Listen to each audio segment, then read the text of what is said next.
രാമങ്കരി പഞ്ചായത്തിൽ കോൺഗ്രസിന്റെ അവിശ്വാസ പ്രമേയത്തെ പിന്തുണച്ച 3 പാർട്ടി അംഗങ്ങളോട് വിശദീകരണം തേടുമെന്ന് CPIM. മറുപടി കിട്ടിയ ശേഷം തുടർ നടപടിയെന്ന് CPIM Kuttanad area committee secretary G. Unnikrishnan പറഞ്ഞു. പാർട്ടി അറിഞ്ഞുകൊണ്ടല്ല അവിശ്വാസ പ്രമേയം കൊടുത്തിരിക്കുന്നത്. ഞങ്ങളുടെ 3 മെമ്പർമാർ അതിനകത്ത് ഒപ്പിട്ടിരിക്കുന്നത് പാർട്ടിയായിട്ട് ആലോചിച്ചിട്ടല്ല. അത് തെറ്റാണ്.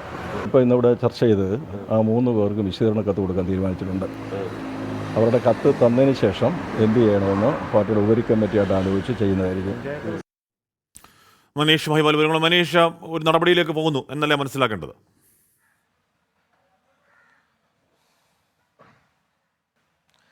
അതെ ഹാഷ്മി, അതായത് പാർട്ടിക്ക് വലിയ നാണക്കേടുണ്ടായ സാഹചര്യത്തിലാണ് ഇന്ന് party CPIM Kuttanad area committee യോഗം ചേർന്നത്. ഈ യോഗത്തിലാണ് ഈ നടപടിയെടുത്ത്, അതായത് കോൺഗ്രസ് കൊടുത്ത അവിശ്വാസ പ്രമേയത്തിൽ ഒപ്പിട്ട 3 CPIM അംഗങ്ങൾ, അതിൽ 2 പേർ ലോക്കൽ കമ്മിറ്റി അംഗങ്ങളാണ്, ഒരാൾ പാർട്ടി മെമ്പറാണ്.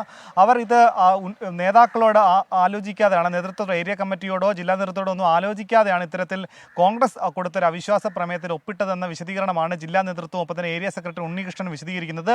നേരത്തെ വലിയ വിഭാഗീയ പ്രശ്നങ്ങൾ ഉണ്ടായ കുട്ടനാട്ടിൽ കഴിഞ്ഞ ഓഗസ്റ്റിൽ അവിടുത്തെ രാമങ്കരി പഞ്ചായത്ത് പ്രസിഡന്റ് R. രാജേന്ദ്രകുമാറിന്റെ നേതൃത്വത്തിൽ 200-ലധികം CPIM മെമ്പർമാരായിരുന്നു CPIയിലേക്ക് ചേക്കേറിയത്. പക്ഷേ പഞ്ചായത്ത് പ്രസിഡന്റ് രാജേന്ദ്രകുമാർ ഇപ്പോഴും CPMൽ തന്നെ തുടരുകയാണ്, പാർട്ടി മെമ്പർഷിപ്പിൽ തന്നെ ഉണ്ട്. പക്ഷേ പ്രവർത്തനങ്ങളിൽ പങ്കെടുക്കുന്നില്ല, വിട്ടു നിൽക്കുകയാണ്.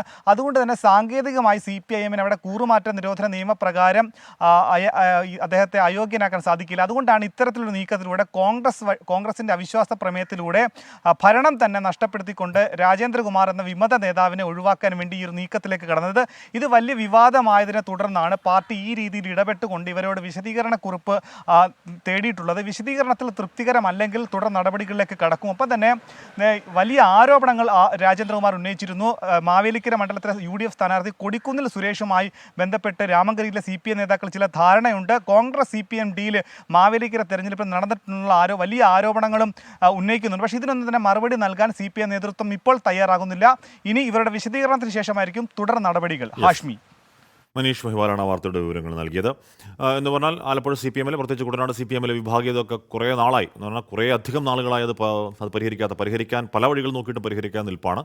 അതിൻ്റെ തുടർച്ചയിലാണ് ഈ പറയുന്ന അവിശ്വാസ പ്രമേയത്തെ പിന്തുണയ്ക്കൽ അല്ലെങ്കിൽ അത്തരം ചർച്ചകൾ, കാര്യങ്ങൾ, ആരോപണങ്ങളൊക്കെ പരിഹരിക്കപ്പെടുമെന്ന് കാത്തിരുന്ന് കാണാം.